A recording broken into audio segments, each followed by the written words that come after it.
Washington. This is Martin for here once again. Hey, what's going on YouTube? This is your boy Jamari for here once again, and we're here to review the premiere episode of Season 2 of How to Get Away with Murder. This is actually the first time I've ever tried to review this show. Now, mind you, before we even get into this, for those of you who may just be casually coming across this video, a lot of people in this show, I don't remember their names. I don't remember their names, and I'm still like getting familiar with their whole storyline and character. Cause like the first season, sorry about that. They were just kind of like introducing everybody and kind of throwing us into the whole wave of things. So I was kind of getting people mixed up, and it's like, okay, I know who you are. I know you're like one of those anyway, long story short, I don't know people's names, so I'm going to call them whatever comes to mind, but y'all should know who I'm talking about. So, the episode starts off with Wes, okay? Wes is the token black student. Is he? No. He's the token black male student character of the show. Because we do have another female character, but we'll get to her later. And so he walks into class, and he's all late and shit already in the big question, and he kind of walks in with this attitude, and already you can peep the vibe, because Annalise is like, and proceeds, and so, because usually her style of class is that she doesn't, you don't raise your hand in class. When she calls your name, you have to have the answer, or you give an answer of some sort. So she's calling, the different main character students in the class and shit. And so she gets to Wesley, or I don't know if his full name is Wesley, but they just call him Wes. And she asks him a question, and he's like, pass. And she's like, excuse me? He was like, I pass. Oh shit. Sorry, I got a text message. He was like, I pass. And so he walked up to her, she walked up to him, and she was like, stand up. And so he was like, when we don't do passes in my class, like you give an answer. And he was like, pass means I don't know the answer. Now you could either move on and stop wasting everybody's time or get over it. Like I was just like, oh. I was just like, Annalise, girl, I know you have to be a professional, but look, ain't nobody got time for this. You and this attitude, I don't know what's going on. Well, we kind of know what's going on, but what you ain't about to do is come up in my class trying to try me. That's how I was just feeling towards Annalise. But we move on into the main case of this episode is a case of a pair of, I don't know if they're twins, but because they sure as hell don't look alike. Basically, these two siblings are allegedly killed their parents, okay? And the kids are like, I ain't really too much trying to, why are we picking up this case? We don't know, we don't care about this case, this, that, and the fourth. And Annalise is like, look, because she tried to go and pick up the case herself, and then some other lawyer had walked in, talk about did she give you did she tell you that she hired somebody did she kill her husband? He basically tried to go in and throw shade and make her look bad. Annalise was like, girl, y'all call me when he fucks this up. And now when she get back to the office, she's like, okay, we have to make sure that he fucks this up. Because I want to take down this damn law firm. And so, I don't know the bitch's name, but it's the new lawyer that comes in. I remember, so I've seen people's reviews. She was apparently, I guess she played in X-Men as Jean Grey. But I remember this lady from the Netflix series Hemlock Grove. I'm not going to say I recommend that you guys watch that because I started watching it and I got hopelessly confused by it and not knowing what the hell was going on. But she was the mother of one of the main characters, so that's where I remember her from. And it was kind of weird to see her in acting in a different way. But that's where I know her from. The new, long-haired white lady. So she comes in and Annalise is just looking like dumbfounded, like, who the fuck are you? And another thing, what somebody else had mentioned, how are people just able to walk in there willy-nilly into Annalise's house? Nobody needs a key. Doors just open. Free to the public. Like, what the fuck? So, they she gets into the room with the new lawyer, and the new lawyer is kind of like, so I get a call from your boyfriend asking him to pick up his case, and I'm just like, what the fuck? Why would I do that? And she's confused, and pretty much, Annalise is trying to get her to take the case because, you know, she doesn't want to show, I guess, a conflict of interest. So, and Nate's not going to trust her for obvious reasons. So we, well, before I move on from that, she was like, because she was not too much trying to get into this case. She was like, well, so what happened? Like, did you frame him? Or you blackmailing him? And she was like, well, I can't tell you what I did right now. So she's like, oh well, fine, fuck it, I'm gone. Deuces. And she's like, no, please stay. This, that, and the fourth. You don't do it for anybody else. Do it for me. And initially, I'm just like, raised eyebrow. Who is this bitch?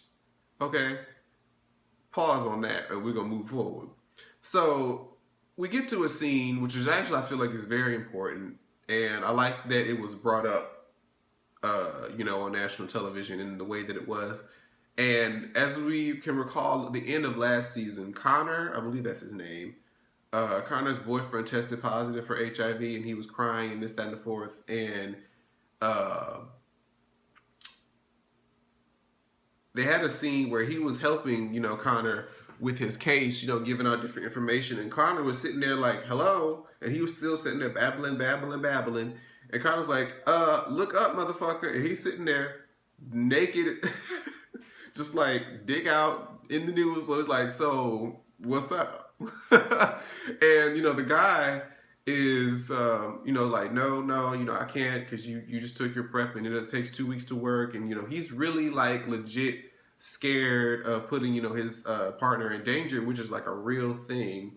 So, and then, I like how they kind of showed how, because, most people, when they think about it, they think, people get shunned away for having HIV and they're not, accepting, but they show Connor like really putting forth the effort to still be with his boyfriend despite him having, HIV. And I thought that was really nice to see. I thought that was a very positive message, and I applaud Shonda Rhimes for showing that. And yeah. So this guy named Frank, I guess Frank is like Annalise's right-hand man, what have you. He's bugging Wes's computer because he pretty much believes that Wes did this shit. You can't really tell him much different. And so he bugged her computer, and he's looking like, oh, see, he's Googling this just like he was Googling this the other day, and I believe that he killed him. And Annalise is just like, look, you have to have more solid proof than that. Like, I don't know why you're so bent on saying that Wes is the one that killed Rebecca. And Rebecca is the goth chick from last season who was like best friends with the other chick who died named Lila. If y'all watch the season, y'all know what I'm talking about. But so then Annalisa goes to tell Wes, oh, we found Rebecca. She was at a motel downtown somewhere. I'm just telling you out of courtesy, like, just in case you were wondering how she was or what have you. So she plants that little seed. Then we get to this court scene with this aunt who is on trial against the two twins or whatever. And mind you, I don't know if I said it before, but that male twin, he was fine. That man is fine. I don't know how I don't know if y'all are adopted, because clearly one is like a mixed breed with black and something else, and the other lady is Asian. I don't know how their siblings adoption. Okay, something ain't right in the genetic pool here. But anyway, so she's on the stand basically saying that, hey, on this day, which actually was my birthday, by the way, she says, on this day, I saw my niece and nephew leaving the house after, killing their parents. I saw them leave the house after, the police came and whatnot. And they show footage because Bonnie, what's that girl name? Is Bonnie and Laura? I think it's the other like white chick student, the one who kept Michaela's ring. She like went into the bathroom and talked to the original, like, I guess, what was she, the prosecuting attorney? Somebody who was very close to who was a part of the prosecution, and she was trying to pretend like she worked at a spa. that they saw the aunt, yeah, the aunt at. And so, but they doctored the footage and they showed her. They said that she watched them come out. She was in her house at like 9:30, but in fact, if they put the video and they showed it was like 9:56 when she was leaving the spot, so it made it look like she was lying. And she was like, "Who do you recognize in this picture?" And it's like, "Bitch, that's you." And she was like, "Well, I mean, uh, uh, I guess that is me." And so I'm like, "Oh, well, bitch, you got caught in a lie." So then we move forward to this one scene I wanted to just quickly talk about because Bonnie and Asher are casually dating, right? Well, they're supposed to be boyfriend and girlfriend, I guess official or what have you. But there was a scene where she was like trying to like, hey, I get off early and I wanted to come over and I wanted you to pound me. And he was like, I have a headache, my back kind of hurts. I'll see you next week. I was just like, damn. Access denied, bitch. I just thought that shit was kind of funny. So anyway, the lawyer, the Jean Grey / Hemlock Grove lady, the other lawyer starts asking Nate questions because she's supposed to be interested in taking this case for Annalise's sake. I might just call her Viola just because it's easier to say. So, but then he is kind of like standoffish and kind of having an attitude, answering the questions, just kind of being real short. And she's just like, okay, look, what the fuck? What's the deal? Like, I'm not even about to sit here and put all this effort in if you're just gonna sit here and give me this shit. And he was asking her like, well, so how do you even know Annalise? And she was like, well, we were close friends when we both at Harvard Law. And so he's like, so how would you feel, or how do you think I would feel for the person who framed me to recommend not only a close friend but another lawyer to me to represent me? Like, am I just supposed to trust that? And so she was like, wait, frame? What are you talking about? And so now it's just like the big aha. And so she calls Annalise just like, bitch, you tried it. And I denied it, okay? You will not try to set me up and fuck up my career on your bullshit. So you're dismissed. Click. Annalise was just like, God damn, fuck. And so Michaela's at this bar. The black chick, she's at this bar. Now, mind you, she is Rebecca from last season texts some number named Eggs 911 lawyer something. She texts some message to some random number. And so she's trying, she changed her phone number because she's scared somebody's going to come after her or they send out a distress signal or something. And so she's trying hard not to text back this number to see who they are. And so while she's at this bar, though, she sees this dude. He looks good, girl. He sees this dude, and then she's trying to hit on him like, so where do you work? Do you work here? Like, what's your name? And she's doing that whole ordeal. And she's like, what do you do? And he's like, men. She's like, oh, you can go away now. I was like, damn, girl. Damn, I know that has to suck. But, hey, we out here.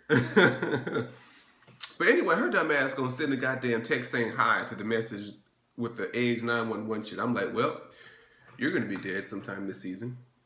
I don't read her ass off. You don't do no dumb shit like that. You don't know who the fuck you talking to.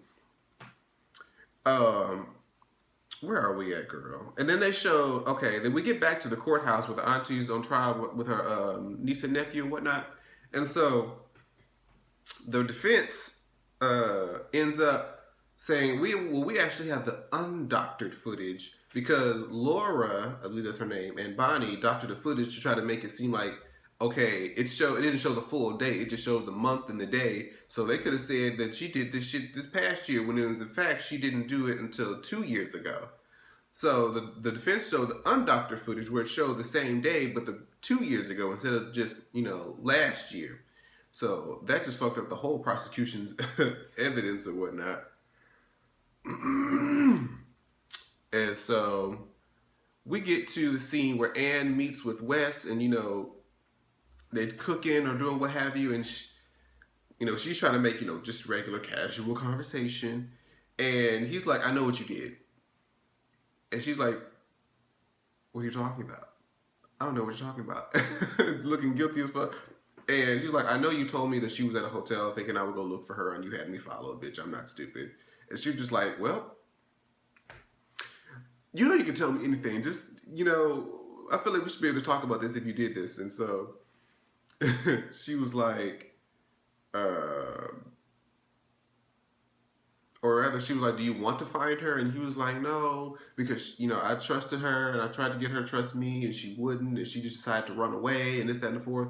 Pretty much making it seem like making it seem like he had no idea that she's even dead. So I'm just like, okay, is this an act?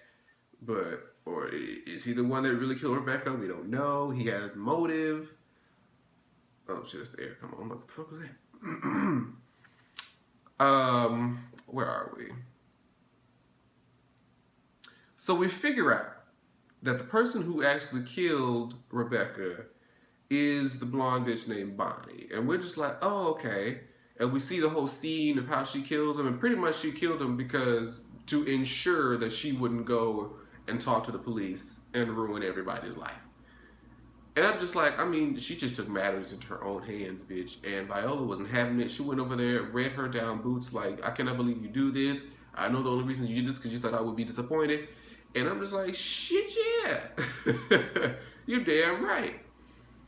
But anyway, let's talk about the scene, the gag of the episode.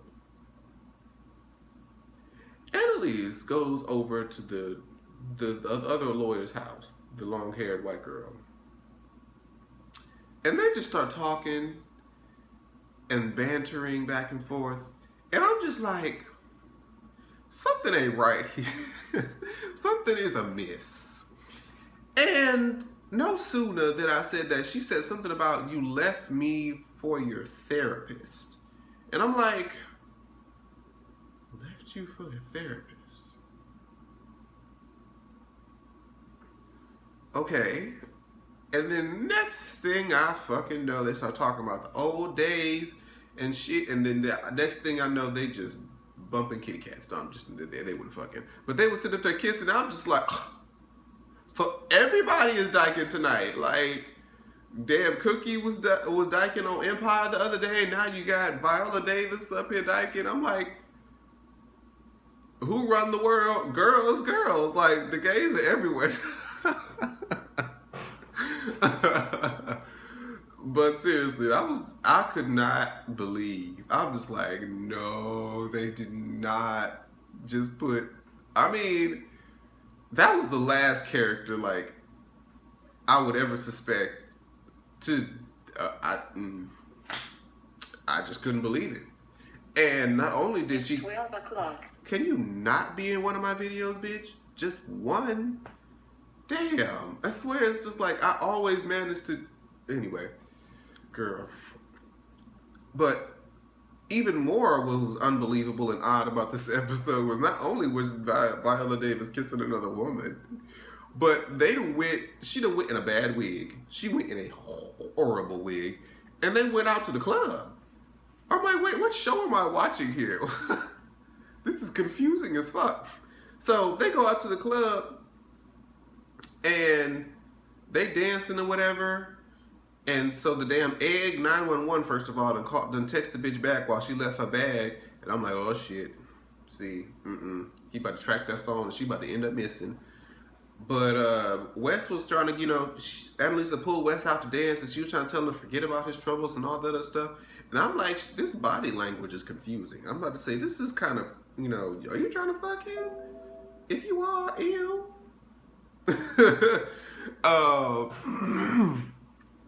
And then we flash forward to 2 months later, something like that, and there's a shot going on. A shot goes off in the house of the siblings that were in this court case, and we see Wes running.